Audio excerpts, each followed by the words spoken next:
Stéphane Jean, bonjour. Bonjour. Vous êtes le directeur administratif et financier d'Erige. Vous êtes au Forum Ports en Parc, vous rencontrez des investisseurs.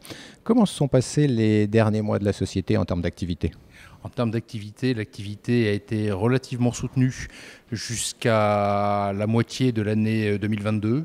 Le marché marque le pas depuis lors, mais de manière mesurée jusqu'à présent, avec une plus grande résilience de nos marchés de rénovation.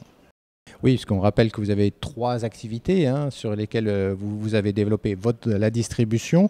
C'est vrai qu'on parle beaucoup de cette crise de la construction qui est en train de s'amplifier. Comment ça s'est passé concrètement pour vous? Ça a été plus des reports? Qu'est-ce qui s'est passé sur ce marché? Alors, ce que l'on voit, c'est un tassement d'activité progressif, donc dans un contexte de retour dans l'inflation qui a perturbé complètement les équations au cours de l'année dernière. Grande satisfaction de cette année 2022 qui nous a permis de faire passer les hausses de manière à pouvoir justifier les investissements, nos ambitions, avec une relative résistance des volumes. Voilà. Oui, parce qu'on a vu sur certains chantiers, justement, peut-être des factures un peu anciennes avec des matériaux qui ne reflétaient pas encore les hausses. Aujourd'hui, on est dans quelle situation si on se replace avant la crise et aujourd'hui? Est-ce qu'on est toujours sur des hausses de prix? Alors, nous sommes sur une stabilisation pour un certain nombre de produits, des corrections très légères pour d'autres, et un maintien d'une dynamique inflationniste pour certains autres produits. Donc l'année 2023, de ce point de vue-là, marquera une inflexion par rapport à 2022, en aucun cas une rupture concernant les hausses de prix. Les sujets de logistique, de supply chain sur certains matériaux, est-ce que c'est résolu ou c'est encore perturbé? Nous ne sommes pas clairement dans le schéma de crise que nous avons connu au S1 2022, avec des risques de pénurie, des inflations fortes sur les matériaux. Les choses se sont régulées et nous avons rétabli progressivement notre niveau de stock, après avoir dû, pour des raisons de bonne gestion, de manière très paradoxale, constituer des stocks de sécurité à la fin du premier semestre 2022. Mais c'est désormais derrière nous. Ça veut dire sans doute l'économie a changé et le mode de fonctionnement aussi des entreprises a changé. Il va falloir avoir un peu plus de stock pour éviter la rupture. Alors je dirais qu'il va falloir, mais comme toujours, rien de nouveau sous le soleil, surtout avoir le bon stock. Voilà. Et aujourd'hui, il faudra... nous sommes sortis du fantasme des chaînes de valeur globale avec des flux tendus en permanence. Ça, ce modèle-là appartient définitivement au passé.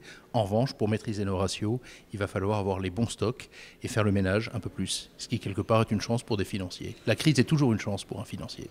Le groupe a aussi réalisé un certain nombre d'acquisitions. Quel était l'objectif pour vous?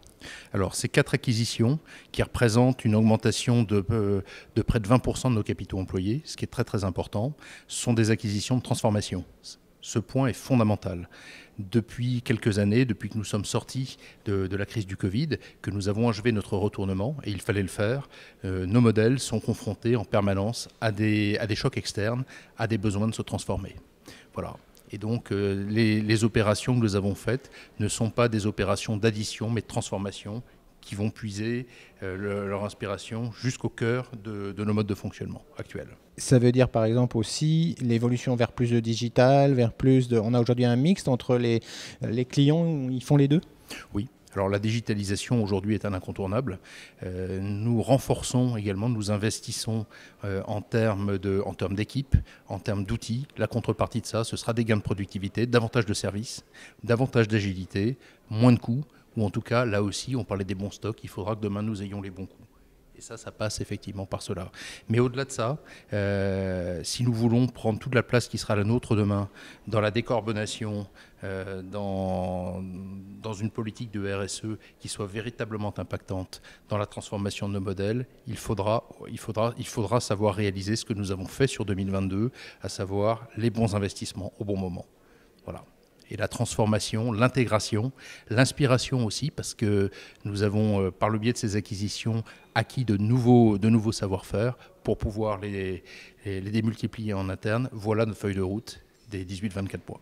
Il y a ce sujet des marchés de la construction neuve, du marché de la construction neuve, et toutes les alertes sont là et on voit ce qui est en train de se passer.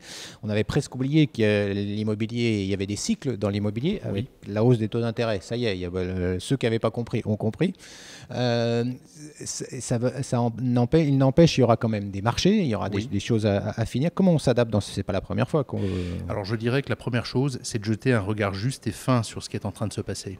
Le neuf, la réno, auparavant, c'était des concepts relativement simples et relativement confortables. Aujourd'hui, tout cela a volé en éclats.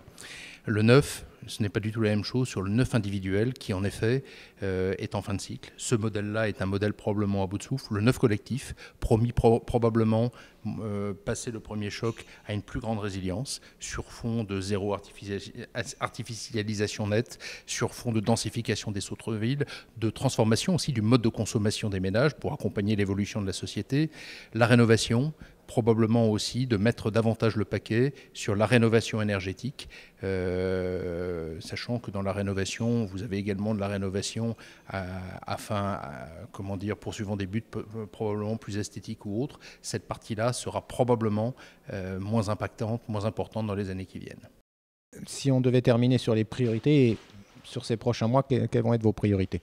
Priorité, tenir en termes de volume. Reconquête commerciale, réorientation sur les marchés résilients, maîtrise des coûts, aller jusqu'au bout de nos actions de transformation en faisant les bonnes économies. Merci beaucoup Stéphane Jean d'avoir été avec nous. Le plaisir est pour moi.